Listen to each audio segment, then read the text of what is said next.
Iran claims to be a republic, right? The current government of Iran is the Islamic Republic of Iran and has been since 1979. But technically, the supreme leader of Iran holds final religious and political authority over all affairs of the state, ruling essentially by divine right.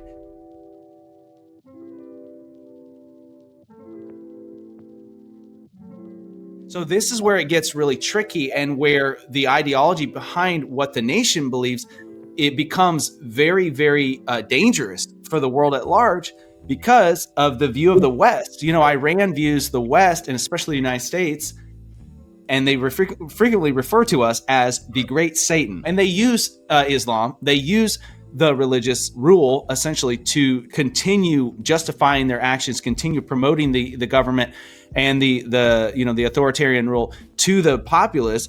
But at the same time, it's not just, this country hates this country doesn't like this country.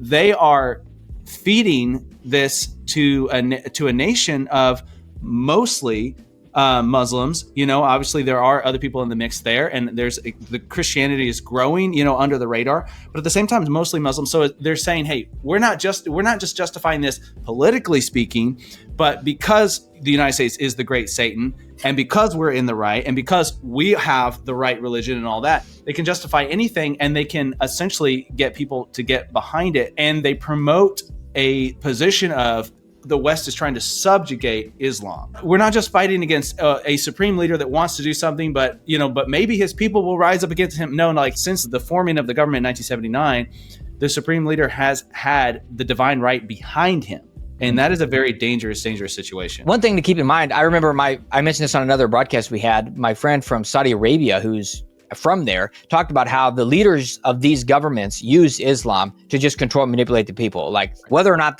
you can make a case in Islam for these tenets and destroying and how to take over and all that sort of stuff. Like that actually is a faithful working out of Islam. But that's not how the government, whether or not they actually believe those things or whether they're just using it to control the people is a whole nother thing. We can't have them having nuclear weapons. I mean, they are the number one funder of terrorism in the world. Right. The government of Iran is. And it's just, like you said, of like, what ideology do you run on when you are the number one funder of terrorism? It's like, well, that's not, if you give those people a nuclear weapon, it's not going to be like, Sweden or Switzerland or even Japan having nuclear weapons and being like, all right, we're never going to use this thing. We'll never have any reason to use this. We're just going to hold on to it in case, it keeps people from attacking us. Could be like, hey, remember, we have a nuke. And I'm like, well, that's not kind of the situation we're dealing with.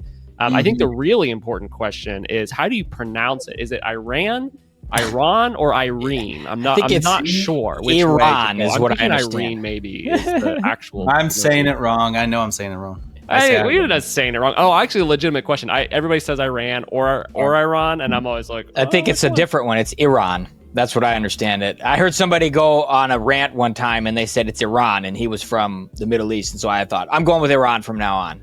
Probably is Iran. It's probably how they pronounce it there, but How we pronounce it in Texas is Iran. And in Texas, it's Iran. If you're enjoying this episode, you can get access to the full-length exclusive conversation by becoming a member on youtube.com or locals.com. The links will be below. Also, don't forget to subscribe and come back.